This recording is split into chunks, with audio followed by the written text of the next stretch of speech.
Petra and James woke up in their usual bed, preparing to attend their philosophy class at Jakarta College. James, after bidding farewell to his girlfriend, opted for a few more minutes of sleep and ended up rushing to class at the last minute. He just managed to enter the classroom moments before the strict Mr. Eric Zemmet shut the door firmly.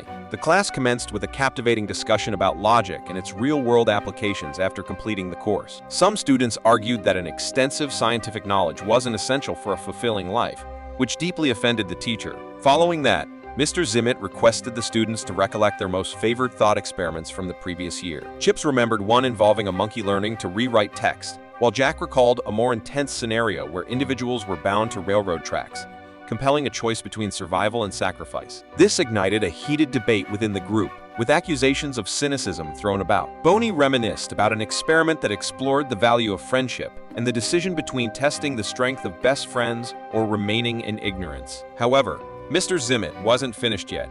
He had one more, even more serious experiment up his sleeve. He presented a scenario involving an atomic cataclysm and a fortified bunker intended for only 10 people, despite having nearly 24 students in the group. Initially, Georgina declined to participate, labeling the experiment as inhumane. But when the teacher offered her the opportunity to volunteer her spot, she had a change of heart and decided to stay and defend her place. Conversely, Petra contemplated leaving these unusual ideas behind, but Zemmet intervened, threatening to lower her grade and jeopardize her boyfriend's diploma if she refused to participate. The students were then tasked with drawing professions from a box and deciding who deserved a place in the shelter and who would be left to face the radioactive aftermath. Even before the voting began, the teacher eliminated a poet, arguing that this profession would be of no use in rebuilding the earth. This outraged the remaining students, offended by the teacher for mercilessly destroying unnecessary people, leading them to take matters into their own hands by forming a conspiracy and locking the bunker door right in front of him. The students' imaginary bunker turned out to be comfier than a marshmallow mattress, and they got so lost in their pretend world that they started drafting grand plans for their future. Even in this whimsical daydream, Petra and James were joined at the hip, thinking they could become the MVPs of the baby-making league. Zemmet, the mad scientist of the classroom, threw a curveball into the mix by spilling the beans that he held the one and only secret code to unlock the bunker a year later. However, even this jaw-dropper didn't convince the students to open their hearts or the bunker door for him. They watched him kick the bucket right there at the entrance, leaving his lifeless body as the ultimate doorman. Over the year, the shelter's residents pondered the big question: what would life have in store for them when their timeout was up? They tried every distraction imaginable, but when night fell, their fears crept back in. Every now and then, Petra would sneak up to the glass door to hold a vigil for the fading teacher. Finally, release day arrived, and the door was like a relentless game show host, demanding the secret code for real. Despite trying every trick in the book, the young crew couldn't crack the safe, even considering human sacrifice and turning their pets into locksmiths. When the oxygen tank went empty, the last folks in the group snoozed off into oblivion. The classroom was as tense as a rubber band in a catapult, but Zemmet, the teacher with nerves of steel, calmly continued the experiment, pointing out the students' opsies. This time, the plot unfolded in the middle of a desert, complete with the same nuclear disaster bunker and the age-old choice of comrades. But now, there were extra factors at play, like professions. Surprise, James had a quirky quirk, and Georgina, fresh from an African adventure, might have brought home a deadly souvenir. Poor Chips had the kind of luck that would make a black cat blush. Despite his carpentry skills, he was as likely to have offspring as a snowman in summer. When Georgina got wind of this, she went off the deep end and called the teacher crazier than a bag of cats. But Zemmet was as unshakable as a rock in a storm.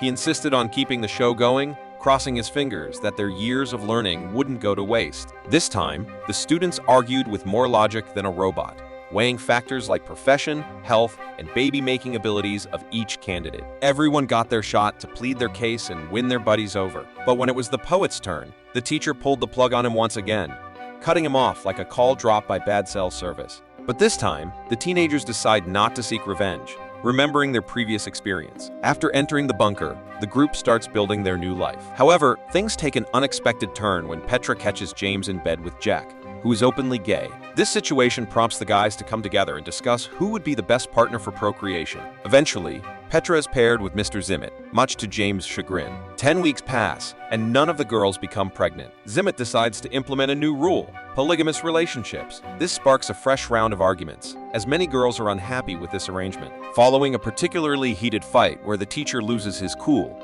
he decides to take revenge on the defiant students and opens the bunker door, leading to their demise. The classroom falls silent, but James breaks the silence as he recalls the beginning of the lesson. He realizes that his card was rigged. The teacher deliberately made him draw a card that would make it hard for him to secure a spot in the bunker and gain authority. Taking matters into his own hands, James steals the box, discovering a hidden compartment in it, as he tries to decipher why Zimmet holds such a grudge against him. This sparks a new legend in their debate, reshaping the philosopher's scenario. Now, James assumes the role of a florist, and the rescue bunker is situated on a stunning tropical island. While the group enjoys their time on the beach, Petra decides to change the selection criteria. This time, she wants to make the decisions herself regarding who gets a place in the shelter and who doesn't. Her reasoning surprises everyone.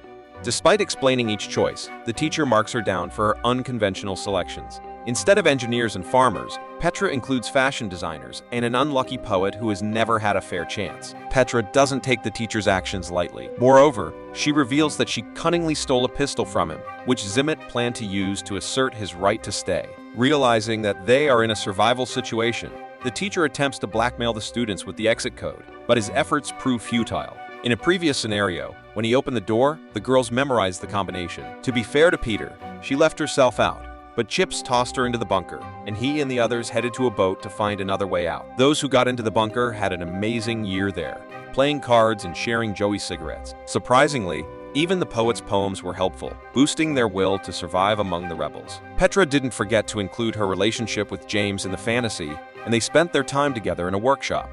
She even built a harp for one of the musicians. A year later, the rescued group emerged from the bunker, only to find that atomic bombs hadn't fallen on their island. But Zimmet, not wanting to give them a happy ending, claimed that the rest of the world was destroyed, and, in his view, the students had outlived their usefulness. Despite failing to establish a population, Petra refused to give up. She put aside grades and continued to argue with the teacher, insisting that they had lived a wonderful life on the island. In the end, she triggered the rocket's launch, signaling the end. The controversy escalated, with the teacher revealing he had survived on the island and now threatened James to prevent everyone from dying. However, the students, fed up with Mr. Zimmet's antics, rallied behind their fellow student. Petra concluded her version of the story as planned. Chips turned out to be the most content in this chaotic mix. He created his own reality where he found another uninhabited island. By sheer luck, he parted ways with his friends and stayed there with 6 girls. Despite his sterility, he held on to hope for a miracle, trying every day to impregnate someone. But even this amusing twist didn't take the pressure off Zimmet. He disrupted the lesson by collecting the students' textbooks. Everyone left the classroom, except Petra, who lingered and invited the teacher to follow her into the garden. There, she confronted him about his revenge on James due to their complicated romance, asserting that the entire absurd experiment had been triggered by it. She openly declared her love for her fellow student and implored Zimmet to let them go without further drama. Finally, she leans in to kiss Eric, her heart racing with the hope of a future without barriers. Later, Zimmet returns to his office, his solitude accompanied only by a store-bought sandwich for dinner. He then opens a drawer, revealing a gun, and a single gunshot echoes in the room. But then, Eric Zimmet ascends the stairs to his office once more, leaving us to ponder whether the gunshot was a reality or just another enigma from his philosophical realm. Thank you for watching, and please subscribe Mango Recap for more video like this and help the channel grow.